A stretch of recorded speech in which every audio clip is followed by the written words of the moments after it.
نام اختیار کیا لیکن انہیں کوئی تصنیف نہیں چھوڑی۔ باپ کے برعکس انہیں نواب مرزا داغ سے اپنی قرابت داری وہ دور کی صحیح بڑی قابل ذکر بات معلوم ہوتی تھی۔ شمیم جعفر نے داغ کی والدہ یعنی اپنی پردادی وزیر خانم کے بہت سے حالات کتابوں، بزرگوں کی یادداشتوں اور بڑے بوڑھوں سے پوچھ پوچھ کر جمع کیے تھے۔ شمیم جعفر اجاز امن قریشی کی شادی سلیم جعفر کی ایک اینگلو انڈین قرابت دار خاتون ہرمینا مارٹائمر کی اکلوتی بیٹی پرڈیٹا مارٹائمر سے ہوئی تھی۔ اس وقت وہ مشرقی پاکستان اب بنگلہ دیش میں کسی چائے کے باغ میں منیجر تھے۔ ایک بار باغ کے مزدوروں نے اپنے میٹ کے کسی برے برتاؤ کی بنا پر ہڑتال کر دی اور ان میں سے تھوڑے بہت کچھ تشدد پر بھی مائل ہو گئے۔ پولیس یا انتظامیہ کی آتے آتے شمیم جعفر کے گھر پر ایک بھیڑ مجتمع ہو گئی۔ شمیم جعفر کو چونکہ اپنے ہر دل عزیزی پر اعتماد تھا، اس لیے وہ کسی خطرے کی پرواہ کیے بغیر مجمع کے سامنے چلے آئے اور مزدوروں کے رہنماؤں سے انہوں نے اتنی خوش اسلوبی اور خوش خوئی سے گفتگو کی کہ ہڑتال وہیں کی وہیں واپس لے لی گئی۔ اپنے مقصود میں کامیابی اور ہڑتال کے ختم ہو جانے کی مسرت میں سرشار مجمع نے شمیم جعفر کو کاندھوں پر اٹھا لیا اور منیجر صاحب زندہ باد کے نعرے لگاتے ہوئے انہیں باغ کی طرف لے چلے۔ تقدیر کی ستم ظریفی تھی کہ شمیم جعفر کی سرکاری زندگی کا سب سے منور لمحہ چشم زدن میں حادثے کا شکار ہو کر ان کی اور ان کے گھر والوں کی دنیا اندھیری کر گیا۔ وہ دن بارشوں کے تھے اور چائے کے علاقوں میں بارش عام ملک سے بہت زیادہ ہوتی ہے۔ پھر یہ باغات زیادہ تر ڈھلوان زمین پر لگائے جاتے ہیں کہ بارش سے پودے سیراب تو ہوں لیکن پانی کہیں ٹھہرنے نہ پائے۔ فتح مندی اور تشکر کے احساس سے چور مزدوروں نے شمیم جعفر کو کاندھوں پر اٹھائے ایک معمول سے زیادہ تیز ڈھال پر چڑھنا چاہا۔ ایک مزدور کا پاؤں جو رپٹا تو سب کے سب دور تک لڑھکتے ہوئے بالآخر بائیں طرف کی ایک نچلی کھائی میں جا رہے، جہاں تو بفضل خدا کسی کی نہ گئی لیکن زخم دار بھی ہوئے۔ شمیم جعفر کے سر میں گہری چوٹ آئی جس کی بنا پر وہ اپنا حافظہ کھو بیٹھے۔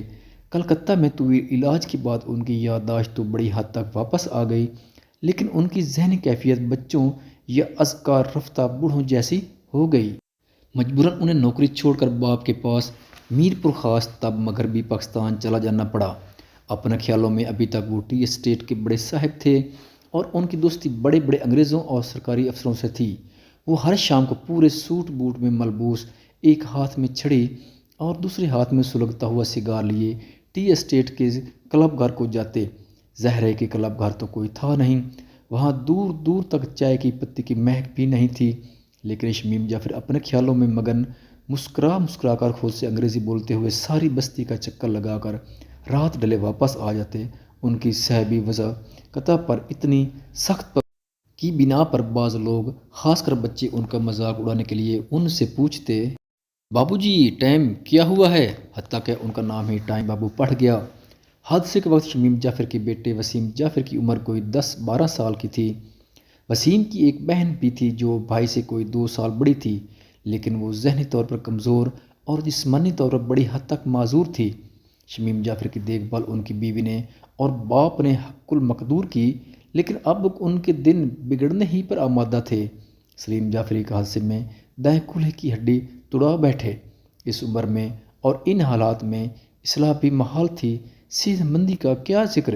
اب ان کی بہو انہیں بھی دیکھتی، معذور بچی کو بھی، اور ذہنی طور پر معاف شوہر کی بھی نگہداشت کرتی۔ مسلسل پلنگ پر پڑے رہنے کی وجہ سے سلیم جعفر کے سارے بدن پر ابلے اور زخم ہو گئے، جن میں پیپ کے ساتھ ساتھ بدبو بھی پیدا ہو گئی تھی۔ سلیم جعفر جیسے نستعلیق اور نفاست پسند شخص کی یہ گت دیکھنے والوں کو رنجیدہ اور ہراساں کرتی تھی۔ خود ان پر کیا جانے کیا بیتی ہوگی۔ آخرکار حد درجہ معذوری کے عالم میں وہ اپنے ایک رشتے کے ماموں کے یہاں کراچی لے جائے گئے، لیکن اب ان کی حالت معالجے سے زیادہ دعا کی متقاضی تھی کہ انہیں اس دارالحن سے نجات ملے۔ کئی مہینے تک مصیبت جھیلتے رہنے کے بعد انہیں جان آفرین کے سپرد کی۔ بقول بازے سال 1959 تھا، سلیم جعفر نے ایک وصیت نامہ لکھ کر شمیم جعفر کے لیے بہت کچھ انتظام کر دیا تھا اور ضروری کاغذات محمد لطیف گاندھی کے سپرد کر دیے تھے۔ پرڈیٹا اپنے مخبوط الحواس شوہر اور بیٹے کو لے کر انگلستان منتقل ہونا چاہتی تھی، لیکن باپ کے چند ہی دن بعد شمیم جعفر کا بھی بلاوا آ گیا۔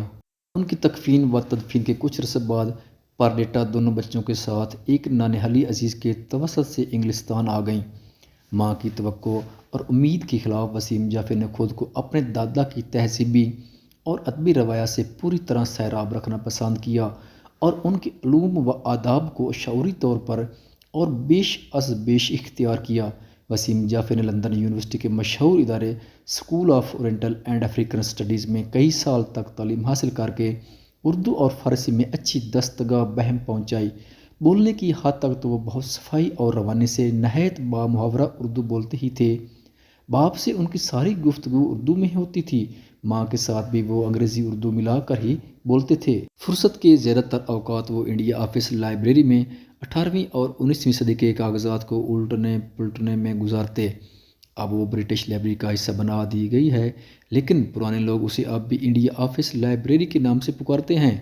وسیم جعفر کئی سال سے شمالی ہندوستان میں 18ویں 19ویں صدی کے بعد ایسے خاندانوں اور گھرانوں کے حالات ڈھونڈنے میں مصروف تھے جو اپنے زمانے میں تو بہت نمایاں تھے، لیکن اب وقت نے انہیں اوراق کے ملبے میں داب دیا تھا اور ان کے نام اب اگر کسی کو معلوم تھے تو وہ محض چند اختصاصی مورخین ہی تھے۔ ان میں سے بعض تو انگریزوں کی سرپرستی میں خوب پھلے پھولے، لیکن اپنے ہی نااہل اخلاق کی بنا پر تباہ یا گمنام ہوئے۔ بریلی کے راجہ رتن سنگھ زخمی، کڑماتک پور کے رائے بالم کند شہود، بنارس کے صاحب رام خاموش، باندہ کے علی بہادر خان، فرخ آباد کے تجمل حسین خان، فیروز پور ترکا اور لوہارو کے شمس الدین احمد خان اور روز میر خانم، خاص گنج کی کرنیل گارڈنر، ان کی بیگم جو نواب کھمبیت کی بیٹی تھیں، اور ان کی بہو جو فردوس منظر شاہ عالم بہادر شاہ ثانی کی بیٹی تھیں اور شاہ عود کی مہربانیوں اور اپنے پہلے شوہر کی زیادتیوں سے متنفر ہو کر کرنیل کے بیٹے کے ساتھ چلی آئی تھیں۔ دہلی کے اسام الدین حیدر اور ان کی اولاد دیوان فضل اللہ خان وسیم جعفر خود سے پوچھتے تھے کہ کیا سیاسی وجوہ سے قطع نظر بھی نئے ہندوستان کے عروج میں ان لوگوں کا زوال لازمی تھا، اور اب ہم لوگ ان سے جتنی دوری پر ہیں وہاں سے میں لوگ کیسے نظر آتے؟ آج ان کی شبیوں پر ماضی کی سیاہ دھند ہے یا تمنا کی گلابی دھند ہے؟ یہ لوگ اپنے بارے میں کیا سوچتے تھے؟ وہ خود کو کیا سمجھتے تھے اور اپنے عہد کی کس روشنی میں دیکھتے تھے؟ کیا انہیں کچھ اندیشہ یا تصور تھا کہ ان کی تہذیب کی ردا اس طرح پارا پارا ہونے والی ہے کہ ان کا نظام اقتدار جلتے ہوئے ملک کا گاڑھا دھواں بن کر سمندر میں تحلیل ہو جائے گا، اور اس سے جو انقطاع پیدا ہوگا اس کی خلیج میں حافظے زائل ہو جائیں گے اور یاد میں گم ہو جائیں گی؟ وسیم جعفر کو یقین نہ تھا کہ انہیں اپنے سوالوں کے جواب مل سکیں گے، لیکن وہ اس بات کے بھی قائل نہ تھے کہ ماضی ایک اجنبی ملک ہے اور باہر سے آنے والے اس کی زبان نہیں سمجھ سکتے۔ وہ کہتے تھے کہ پرانے لفظوں کو نئے لفظوں میں بیان کیا جا سکتا ہے، بس ہم آہنگی اور ہم آغوشی چاہیے۔ اور بعض ایسے تھے جو 1857 کے پہلے یا بعد حاکمان فرنگ کی تہہ جور اور رستم عدل نما کی ترازو پر تلے اور کم وزن پائے گئے۔ انہیں امید تھی کہ ان کی داستاں وہ کبھی قلم بند بھی کر سکیں گے۔ آج ایسے گھرانوں کے نام صرف اختصاصی مورخین ہی کو معلوم ہیں، لیکن اپنے وقت میں یہ خانوادے علم اور فن، خاص کر شاعری، مصوری اور موسیقی کا گہوارہ تھے۔ ان کے کاغذات اور کتابیں اگر دیکھی جاتی تو ہند اسلامی تہذیب کے نہ جانے کتنے گوہر بے بہا ان میں خفتہ اپنی موت کا انتظار کرتے ہوئے نظر آتے۔ وسیم جعفر کے سامنے چند نام تھے جن پر وہ ہر وقت کچھ نہ کچھ پڑھتے یا ڈھونڈتے رہتے تھے۔ اب کالج میں جم کر تعلیم لینے کے باعث وہ بہت اچھی ادبی اردو لکھنے اور سمجھنے بھی لگے تھے۔ وزیر خانم اور ان کے خاندانی حالات کے بارے میں انہوں نے اپنے دادا سے کچھ کہانیوں کے روپ میں تو کچھ باپ دادا کی گفتگوؤں کے ذریعے بہت کچھ سنا تھا۔ اردو فارسی کے علاوہ انہیں مصوری سے بھی دلچسپی تھی، چنانچہ انہوں نے لندن کے مشہور زمانہ سلیڈ اسکول آف آرٹ میں کئی برس شام کے درجات میں تعلیم حاصل کی۔ پھر انہیں محسوس ہوا کہ ان کا اصل میدان مغل طرز کی مصوری ہے۔ یہاں بھی انہوں نے بہت تگ و دو کے بعد اچھی دستگاہ حاصل کر لی، اور بالآخر وکٹوریہ اینڈ البرٹ میوزیم میں وہ 19ویں صدی کے ہندوستانی اور کونکنی مصوری کے شعبے میں نائب نگراں مقرر ہوئے۔